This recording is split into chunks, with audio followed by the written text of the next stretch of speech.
Row मत row मत row मत, सब ठीक हो जाएगा।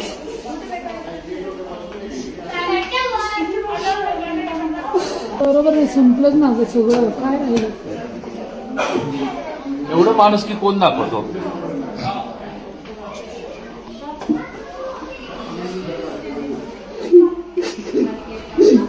नमस्कार अनितजी, जय महाराष्ट्र। सप्रेम जय महाराष्ट्र।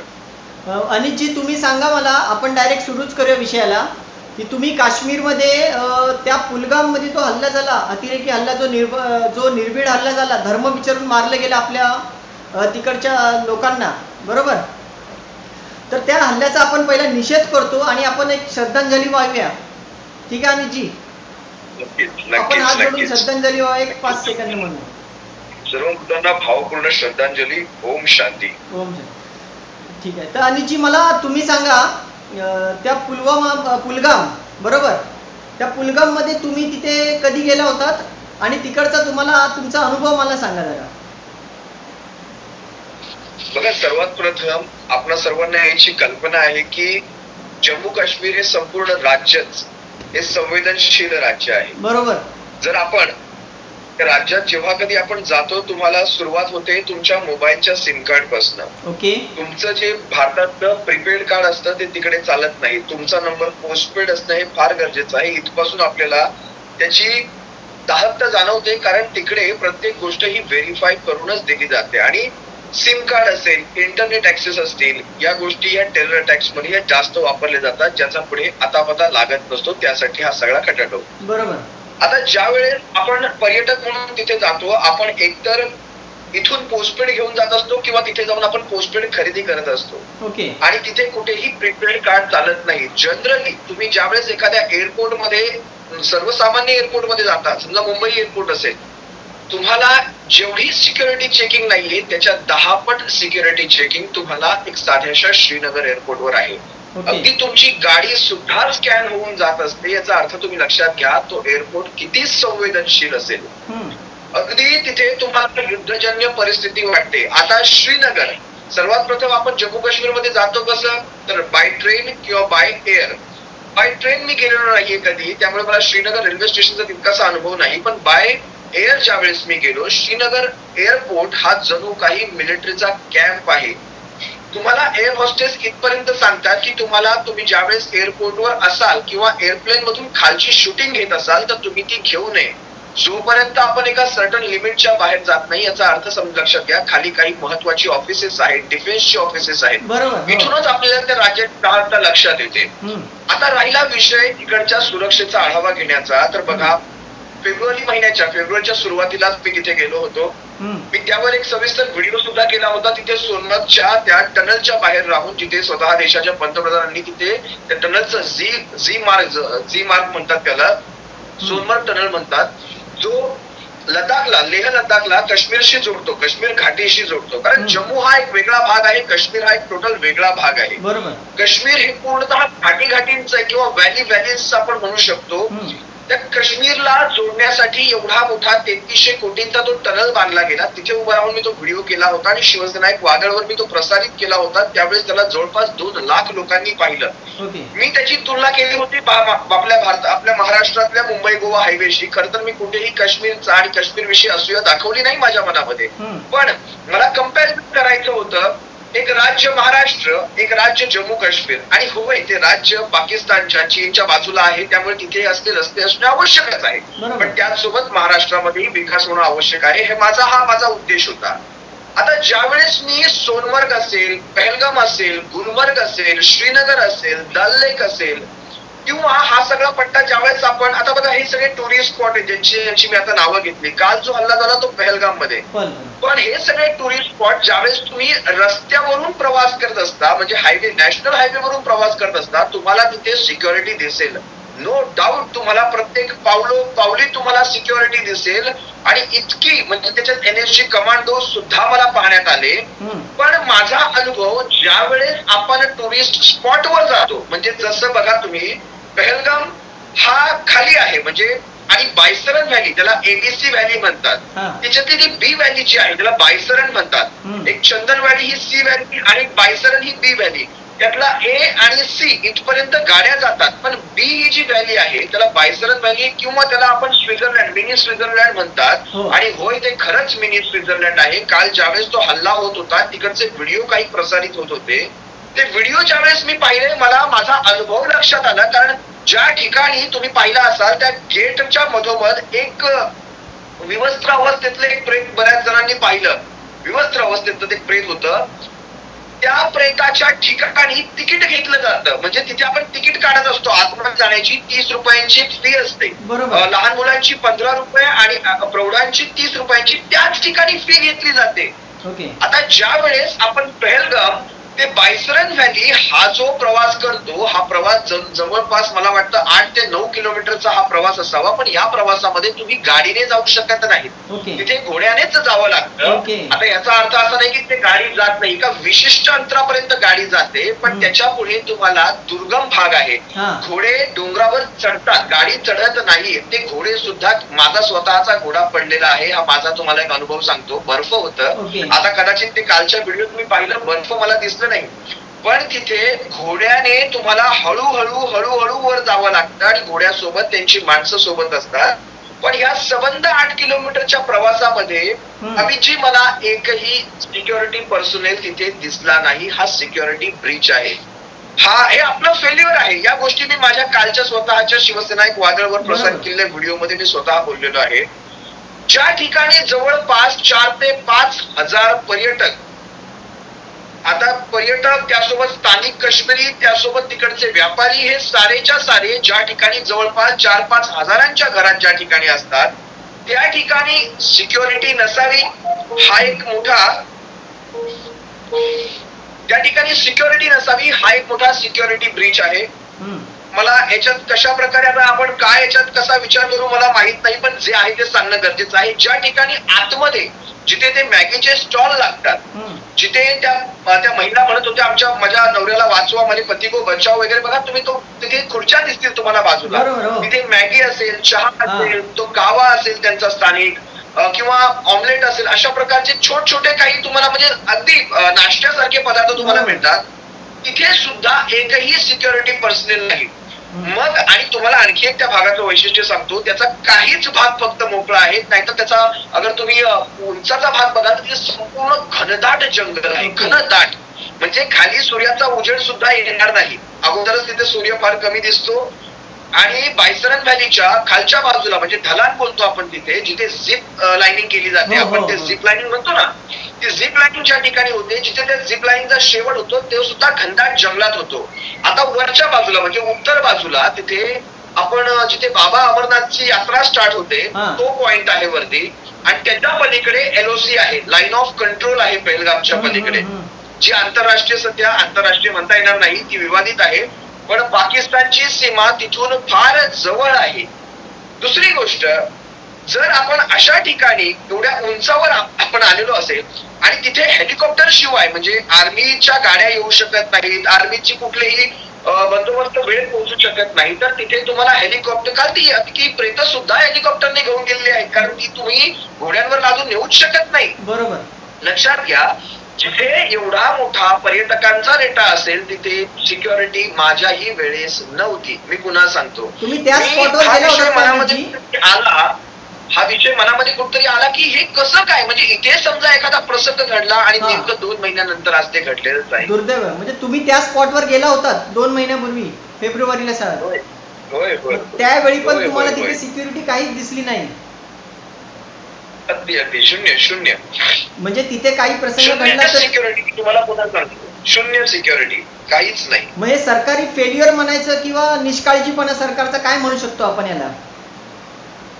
आता याला सरकारचं फेल्युअर म्हणायचं की आपण आपल्या बघा, कुणावरही प्रश्नचिन्ह आजच्या घडला तरी मला उभं करायची अजिबात इच्छा नाही, कारण प्रश्न ज्यावेळेस नॅशनल सिक्युरिटीचा असतो त्यावेळेस राजकारण त्याच्यामध्ये आणू नये. पण आज ज्यावेळेस काही घटना पाहिल्या, त्याला ज्या प्रकारे हिंदू मुस्लिम आणि त्याला एक आतंकवादी हल्ला विरुद्ध भारतीय जनता म्हणजे भारताच्या जनतेच्या विरोधात तो आतंकवादी हल्ला आहे खरं पाहायला गेलं तर. पण आज फक्त आणि फक्त हिंदू मुस्लिम या गोष्टीवर ज्यावेळेस फोकस झालं किंवा आज देशाच्या गृहमंत्र्यांनी ज्यावेळेस तिथे जाऊन मृतांचं पार्थिवाचं दर्शन घेतलं त्यावेळेस ज्या प्रकारे त्या शूटिंग घेतल्या गेल्या, ज्या प्रकारे ते फोटोज घेतले गेले किंवा कशा प्रकारे ते रेड कार्पेट घातलं गेलं, मला ते पाहून थोडंसं विचित्र वाटलं. राजकारण इथून सुरू होतं खरं पाहायला गेलं तर, हे राजकारण इथून सुरू होतं.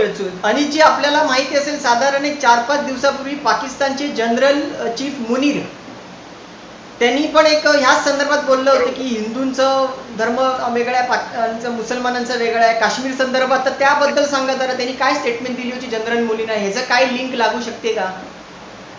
जनरल मुनीर यांच्याविषयी तुम्ही म्हणालात, त्या जनरल मुनीरांवर मी 5 दिवसांपूर्वी एक व्हिडिओ तयार केला होता, पण त्यावेळेस आपल्या शिवसेनेच्या आणि मनसेच्या त्या एकत्रीकरणाच्या बातम्या चालल्या होत्या, तो व्हिडिओ प्रसारित करायचा मी ठेवला होता.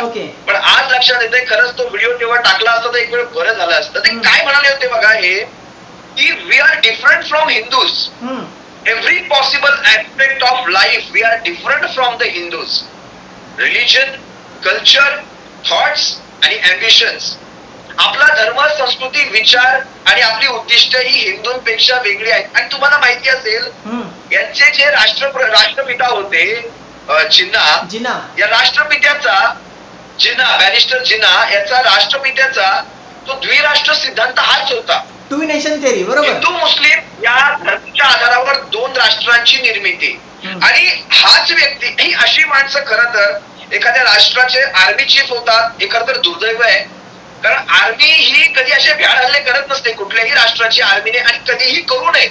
आर्मीने आर्मीच्या नियमात राहावं. लष्कर, आता लष्कराचे कित्येक नियम आहेत आणि तुम्ही सिव्हिलियन्सला मारता, निहत्या लोकांवर, जे त्यांचे कुणाची लग्न झालेली आहेत नुकतीच, कोणी फिरायला आलेलं आहे, बरं आपल्या खिशातला लाखोंचा पैसा खर्च करून त्या राज्याच्या तिजोरीमध्ये सुद्धा घालत होते ना ते. बरोबर, आपण आज काश्मीरला जाणं म्हणजे तुमच्या खिशातले 1.5 ते 2 लाख रुपये खर्च करून येणं आहे. लक्षात घ्या, एवढ्या पैशात माणूस सिंगापूर आणि इतर आखाती देशांमध्ये फिरून येईल. पण आज जर ही अशा घटना घडल्या तर आज त्या काश्मीरचं जे अर्थचक्र, त्याच्यावर मी येतोच तुमच्याकडे पुन्हा. पण या जनरल मुनीरने पुन्हा एक स्टेटमेंट दिलं त्याच्यानंतर, my stand on Kashmir is absolutely clear, it was our jugular, it is our jugular. Jugular vein, jugular vein म्हणजे काय, मस्तिष्काला रक्त पुरवठा करणारी ती धमनी म्हणतात, ती मानेतनं जाते, म्हणजे काश्मीर हे आमचं जगलर वेन आहे. आता ह्यांचं जगलर वेन, खरं तर मी तिकडे ज्यावेळेस मी प्रवास केला, माझे जे ड्रायव्हर होते तौसिफ, मी त्यांचं पूर्ण नाव घेणार नाही त्यांच्या सिक्युरिटीच्या हिशोबाने, पण त्यांचं नाव तौसिफ, अजूनही ते माझ्या संपर्कात आहेत. त्या 4 ते 5 दिवसांमध्ये त्या तौसिफने मला संपूर्ण काश्मीरच्या लोकांचं मन सांगितलं की कशा प्रकारे काश्मीरमध्ये भारत सरकार खर्च करतंय, कशा प्रकारे काश्मीरमध्ये भारत सरकार तिथल्या रस्त्यांवर असेल, तिथल्या इन्फ्रास्ट्रक्चरवर असेल, पूल असतील किंवा काय काय जे काही एअरपोर्ट्स असतील, हे बांधण्यामध्ये खर्च करतंय. आज तो पाकिस्तानचा तो कोणी जनरल मनियार काय जो कोणी आहे मुनीर, तो मुनीर म्हणतोय की पलीकडचे आमचे काश्मीरी कशा परिस्थितीत राहत आहेत. अरे तू तुझ्या काश्मीरचा विचार कर बाबा, तुझ्या काश्मीरमध्ये लोकांचे खायचे प्यायचे वांदे झालेले आहेत. इथे भारतीय काश्मीरी, आज तुम्ही बघा ना, आजवरच अमितजी तुम्ही बघा, आजवर कधीही काश्मीरमध्ये आतंकवादी हल्ला झाला आणि काश्मीरी समोरून येऊन त्याचा निषेध करता जे आजवर तुम्ही कधी पाहिलं नसाल, पण पहिल्यांदा हे भारताच्या इतिहासात देखील घडतंय. कारण काश्मीरींनी भारतीयांचं प्रेम पाहिलंय. मी सरकारचं म्हणणार नाही, काश्मीरींनी भारतीयांचं प्रेम पाहिलं. आज भारतीय म्हणजे आता तेही भारतीयच आहेत आणि आपणही भारतीयच आहोत, म्हणजे काश्मीरी सुद्धा भारतीय आहेत. पण आज भारतीय ज्यावेळेस तिथे जातात त्यांना तिकडे रोजगार मिळतो, अगदी त्यांच्या टॅक्सी चालतात, अगदी त्यांच्या घोडे चालतात, अगदी त्यांचे झिप क्लाइम्बिंग चालतात, त्यांचे छोटे छोटे खेळ चालतात, त्यांचे हॉटेल व्यवसाय चालतात, त्यांचे शिकारा चालतात, त्यांचे मार्केट्स फुलतात, त्यांच्याकडून आपण ते ड्रायफ्रुट्स आणतो. मी अगदी बारीक बालकी खाल तुम्हाला सांगतोय. पण लक्षात घ्या, आज त्यांचा ऐन हंगामामध्ये हा काय प्लॅन आहे आतंकवादी संघटनांचा मला माहित नाही, पण ऐन हंगामामध्ये अशा प्रकारचा भ्याड हल्ला करून काश्मीरचं पर्यटन ठप्प करून, कारण बघा ज्यावेळेस तुमच्या बघा काय म्हणतात ते रिकामं डोकं शैतानाचं घर म्हणतात ना, हा प्रकार. कारण तुम्ही त्यांची कामं ठप्प करायची, त्यांचं डोकं रिकामं होणार, त्यांच्या हाताला रोजगार नाही, खिशात पैसा नाही, करणार तर काय. तिकडे बघा शेती, काही एवढी मोठी शेती हा व्यवसाय तिथे होऊ शकत नाही. खरं पाहायला गेलं तर तिकडचं ते भौगोलिक परिस्थिती फार वेगळी आहे. रिकामं डोकं झालं की शैतानाचं घर बनणार, आणि शैतानाच्या घरात तुम्ही परत ते हातामध्ये AK-47 द्यायला रेडी राहाल तुम्ही. झालं पूर्वीचे परत ते दगड मारा पत्थरबाजी करू मग ते जुने दिवस आणि तोच ते लाल चौकात ते मी कालच्या माझ्या व्हिडिओत हे सुद्धा म्हणालो काश्मीरींनी बाहेर येऊन निषेध करायला हवा आणि मला समाधान वाटतं की आज मी पाहतोय म्हणजे माझ्या व्हिडिओमुळे झालेलं नाही ते कारण माझा व्हिडिओ हा मराठीत नाही त्यांनी कुठे ऐकला असणार पण आज काश्मीरी मला तिथे बाहेर येऊन निषेध करताना दिसत आहेत आणि कित्येक मराठी माणसं सुद्धा मला आता जाधव महिला भगिनीचा एक व्हिडिओ मी पाहिला ती सुद्धा सांगते की कित्येक काश्मीरींनी आम्हाला खायची प्यायची सोय केली जिथे आमचं मुक्काम संपला होता सगळं बंद झालं आमची खायची प्यायची आमची राहायची सोय केली हे काश्मीरी हॉस्पिटॅलिटीच्या बाबतीत हॉस्पिटॅलिटी म्हणजे तुमचं स्वागत करण्याच्या बाबतीत तुमचं आदरातिथ्य करण्याच्या बाबतीत यांचा हात कोणी धरू शकत नाही मी हे सांगतो तुम्हाला. मग आणि जी तुम्हाला आता काय वाटतं की हा जो हल्ला झालाय दुर्दैवी भ्याड हल्ला आहे या हल्ल्यातून सावरून काश्मीरला पुढे नेण्यासाठी सरकारने आता कुठली पावलं उचलली पाहिजे? बघा सर्वात प्रथम आपलं हे इंटेलिजन्सचं फेल्युअर आहे मी पुन्हा सांगतो आयबीचं गुप्तचर यंत्रणांचं गुप्तहेर विभागाचं फेल्युअर आहे कारण ज्यावेळेस तो मुनीर सारखा तो पाकिस्तानचा आर्मी चीफ एवढं मोठं विधान हिंदूंच्या आणि एवढं मोठं विधान काश्मीरच्या विरोधात करून जातो त्यावेळेस आपण कुठेतरी अँटिसिपेट करायला हवं होतं ही गोष्ट की अशा प्रकारचा हल्ला आता तशा प्रकारची त्यांनी विधानं केल्यानंतर हल्लाचं काही गोव्यात होणार नाही किंवा इथे घाटकोपरमध्ये होणार नाही हा हल्ला काश्मीर आणि आजूबाजूच्या जागांवरच होणार म्हणजे तिथले रजौरी असेल पूंछ असेल द्रास बटाली किंवा करगिल असेल श्रीनगर असेल इकडेच ते हल्ला करू शकतात मग तशा प्रकारे आपण आपलं इंटेलिजन्स कामाला लावून अशा प्रकारे कुठला हल्ला प्लॅनिंग मध्ये आहे का कारण 2 दिवसांपूर्वीचं स्टेटमेंट होतं एवढा मोठा वरिष्ठ लेवलचा अधिकारी करतोय तर याच्यावर आपण तशा प्रकारची अँटिसिपेट करून तशा प्रकारची प्रिकॉशनरी कार्यवाही आपण केली का तर ती नाही केल्याचं माझ्या सध्या तरी निदर्शनास येत आहे आणि आता याच्यात फेल्युअर आहे आता ह्या सगळ्या गोष्टींचा आपण अभ्यास करावा त्यांनी केस स्टडीज कराव्यात आपलं कुठे आपण फेल झालो आणि ह्या 27-28 लोकांनी नाहक प्राणाला मुकले 1-2 जरी आर्मी पर्सोनेल तिथे असते आर्मी डिप्लॉय असती तर जागेवर एखाद दुसरी जीवाची हानी झाली असती मी असं म्हणत नाही पण जागेवर त्या आतंकवाद्यांचा खात्माही झाला असता आणि बाकीचे जीव कमीत कमी वाचले असते किंबहुना त्यांना पकडता तरी आलं असतं आणि भविष्यात त्यांच्या आणि कुठे कुठे काय काय प्लॅनिंग आहेत या सगळ्या डिटेल्स म्हणजे काय म्हणतात त्याला त्याच्यावरून माहिती काढता आली असती आणि कुणाकुणाचे हात आहेत हे सुद्धा कळालं असतं त्याच्यामध्ये. पण आता पाकिस्तानचं उद्दिष्ट हेच होतं की हल्ला करून हिंदू मुस्लिम भारतात व्हावं बरोबर आणि आता भारतात तेच होत आहे सोशल मीडियाच्या माध्यमातून लोक अंधभक्त आहेत की लोक हिंदू मुस्लिम करतात त्यांना तुम्ही काय मेसेज द्याल याच्याबद्दल? खरं तर अमितजी तुम्ही अगदी व्यवस्थित म्हणालात पण आता हा पाकिस्तानचा उद्देश आहे हिंदू मुस्लिम करावं की आणखी कुणाचा मला माहित नाही पण हिंदू मुस्लिम होत आहे हे मात्र नक्की दुर्दैव आहे. मला इथे एवढंच सांगावं असं वाटतं आज त्याच्यात जवळपास 3 जण हे स्थानिक काश्मीरी सुद्धा आहेत मला नवल वाटलं मला काल आधी माझ्याकडे कालपर्यंत ही बातमी नव्हती की त्याच्यामध्ये मुस्लिम आहेत का नाही बँगलोरचं सुद्धा एक मुस्लिम कुटुंब आहे आणि स्थानिक 3 काश्मीरींची त्याच्यामध्ये 3 काश्मीरी त्यात मारले गेलेले आहेत स्थानिक म्हणजे स्थानिक आहेत ते पहलगामचे स्थानिक आहेत आता ते का मारले गेले ते स्थानिक व्यापारी होते का ते वाचवायला गेले होते का ह्याच्यात ना तुम्हाला माहिती ना मला माहिती ते कसे मारले मग ते मुस्लिम नव्हते का आज त्यांचे कपडे काढून त्यांचं अशा प्रकारचे ते मेसेजेस व्हायरल झाले चेक करून त्यांना मारलं गेलं मला नाही माहिती याच्यात ते इन्व्हेस्टिगेशन व्हावं पण ह्याच्यात हिंदू मुस्लिम हे करण्यापेक्षा भारताची जनता विरुद्ध आतंकवादी हल्ला असं याला स्वरूप आहे आणि याच्यात कोणीही राजकारण करू नये ना विरोधी पक्षाने करावं ना सरकारी पक्षाने करावं पण विरोधी पक्षाने सोडा इथे सरकारी पक्षाने ते गिबलीच्या ते इमेजेस टाकायला सुरुवात केली त्या लोकांच्या टाळूवरचं लोणी दुर्दैव वाईट वाटतं ही गोष्ट बघून आम्हाला खरंच म्हणजे ते गिबली म्हणजे त्या कार्टूनच्या इमेजेस करून ते तुम्ही व्हायरल करायचा प्रयत्न करताय आणि धर्म विचारला तुम्हाला जात नाही पंथ नाही विचारला तुम्हाला धर्म विचारला काय सांगायचं या सगळ्यातून मला ठाऊक नाही पण सरकारी पक्षाने ज्यावेळेस राजकारण करायला सुरुवात केली त्यानंतर मग आता हे कुठपर्यंत जाईल माहित नाही पण माझे आजही इच्छा आहे मनापासून इच्छा आहे हा आतंकवादी हल्ला आहे हा देशाच्या विरोधातला आतंकवादी हल्ला आहे खूप मला वाटतं कित्येक वर्षानंतरचा हा मोठा आतंकवादी हल्ला आहे विशेषतः काश्मीर मधला याला आतंकवादी हल्ला त्या नराधमांचा हल्ला म्हणूनच बघा काश्मीरी लोक सुद्धा तेच म्हणतात. आज पहिल्यांदा मला काश्मीरी लोकांचे सुद्धा आभार मानावेसे वाटतात. तुम्ही पहिल्यांदा हिंमत दाखवली तर त्यांचा जीव ना अगदी मी तुम्हाला सांगतो ती सुद्धा साधी माणसं आहेत बरं का. अगदी 5, 10, 15, 20, 100 रुपये कमवणारी माणसं आहेत ती. आज ज्यावेळेस ते स्टेटमेंट देतात ना एखादं बाहेर येऊन की आम्ही याचा निषेध करतो, त्या माणसाचा चेहरा खुल्यामध्ये पाहिला जातो, त्याचा फोटो काढून ठेवला जातो, नंतर त्याच्या परिवाराला त्याला मारलं जातं, बरोबर, अगदी टांगलं जातं झाडांना. त्यामुळे ती लोक येत नसतात बाहेर. पण आज जेव्हा खुल्यामध्ये निषेध करतायत तर थोडी जनाची नाही तर मनाची ठेवा आणि मग हे राजकारण खेळा त्यांच्या बाबतीत. बरोबर. बायकॉट काश्मीर, बॅन काश्मीर, आपण काय करतोय? आपण त्या काश्मीरला ठप्प केलात ना तर पुन्हा आपल्याला ते आतंकवाद पाहायला मिळतील आणि काश्मीरमध्ये फोफाळलेला आतंकवाद हा देशभरात पोहोचतो. हे सुद्धा मी तुम्हाला सांगतो. हा आतंकवाद देशभरात जाणार काश्मीरमधून आणि सीमेतून यायला कठीण पडतो पण काश्मीरमधून भारतात येणं सोपं आहे ना.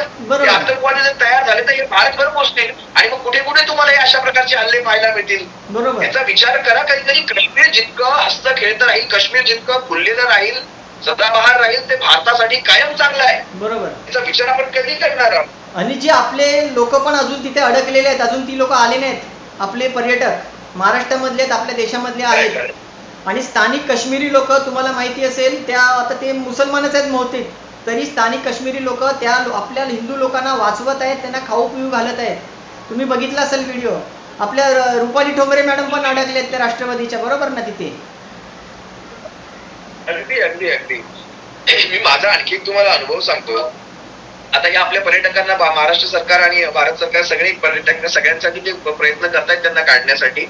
पण एक माझा अनुभव सांगतो. विषय जेव्हा हिंदू मुस्लिमचा येतो, मी ज्या वेळेस दल लेक, तुम्ही जर काश्मीरमध्ये हा एक प्रसिद्ध आहे दल लेक आहे आणि या दल लेक मधच्या समोरच शंकराचार्यांचं पहाडावर एक मंदिर आहे. शंकराचार्य मंदिर त्याला म्हटलं जातं. आपण मिशन काश्मीर चित्रपट पाहिला असेल त्यात सुद्धा हे शंकराचार्यांचं मंदिर तुम्हाला दिसेल. या दल लेक मध्ये ज्यावेळेस सकाळी 5:30-6 वाजले होते, मला फार मोठ्या आवाजात असा आवाज येत होता त्यावेळेस मी होतो आणि काहीतरी रेडिओवर किंवा भोंग्यांवर काहीतरी चालू आहे असं मला वाटलं. मी काश्मीर आहे असं समजलं. मला वाटलं सकाळची यांची अजान असेल. पण बारीक ऐकलं तर मला वाटलं ही अजानचा आवाज दिसत नाहीये, ही शंकराचार्याच्या मंदिरामध्ये आरती चालू आहे आणि मला ती आरतीचे स्वर ऐकल्यानंतर फार बरं वाटलं होतं. काश्मीर हे 99% मुस्लिम बहुल राज्य आहे पण त्याच्यामध्ये सकाळी 5:30 वाजता ज्यावेळेस ते आरतीचे स्वर मला ऐकायला आले, मला इतकं बरं वाटलं. म्हणजे तिकडेही गंगा जमुना तहसीब आहे काश्मीरमध्ये. हा माझा स्वतःचा अनुभव सांगतो. याला म्हणजे या मीडियाने तुम्ही कोणी खराब करू नका, हे माझं मीडियाला पुन्हा सांगणे आणि लोकांनीही थोडा संयम ठेवावा. आपल्या ह्या हल्ल्याला आपण याला वेगळे जातीय रंग देऊ नयेत. काश्मीरला जितकं वर घेऊन येता येईल तितकं चांगलं हे देशाच्या दृष्टीने, देशाच्या संरक्षणाच्या दृष्टीने चांगलं आहे. बरोबर बरोबर. आणि जे आपण 2 मिनिटात आता एंड करूया व्हिडिओचा, तुम्हाला शेवटचा काय मेसेज द्यायचा की सरकारने प्रिकॉशन काय घेतली पाहिजे, महाराष्ट्रातल्या पर्यटकांनी आणि देशातल्या लोकांनी काय प्रिकॉशन घेतली पाहिजे पर्यटनाच्या ठिकाणी, ह्याविषयी शेवटचं 2 मिनिटं बोलून आपण समाप्त करूया आपला इंटरव्ह्यू. बरोबर. सरकारला सांगण्या इतपत किंवा यांना सांगण्या इतपत आपण काही फार मोठे नाहीत पण तरी सुद्धा एक नागरिक म्हणून मागणी करू शकतो ना व्हिडिओच्या माध्यमातून. अगदी अगदी. जिथे मोठे पर्यटन स्थळ आहेत जसं बायसरन व्हॅली आहे, जसं सोनमर्गचा भाग आहे, जसं पहलगामचा खाली व्हॅलीचा भाग आहे, श्रीनगरचे काही दुर्गम एरिया आहेत, दूधपत्री म्हणून एक धबधबा आहे. हे असे जे भाग आहेत जिथे पर्यटक जास्त संख्येने असतात तिथे जास्तीत जास्त आर्मी असावी त्यांच्या संरक्षणासाठी आणि तिथे अशा प्रकारची कुठलीही घटना घडू नये आणि त्यासाठी गुप्तचर विभाग हा त्याचा कायम सक्रिय राहावा. आपलं कसं होतं की मधल्या काळात जर काही झालं नाही तर आपण थोडंसं एक दुर्लक्ष होतं या सगळ्या गोष्टीवर आणि ते टंगळमंगळ होते असं म्हणणं मला वाटतं कुठेतरी. तर त्या गोष्टी जर होत असतील त्याचा अभ्यास करावा आणि जर कुठे लूपहोल सापडलं त्याच्यावर त्यांनी काम करावं. फक्त प्रत्येक भारतीयाच्या जीवाची जबाबदारी ही सरकार म्हणून त्यांचीच आहे आणि त्यांनी ती कायम पार पाडावी. एवढंच मी सांगेन आणि एवढंच मला सल्ला राहील. धन्यवाद अनिलजी, तुमचा महत्वाचा वेळ देऊन आपल्याशी 2 मिनिटं तुम्ही बोललात आणि तुमचा काश्मीर मधला अनुभव म्हणजे तुम्ही फेब्रुवारी महिन्यात गेला होता बरोबर.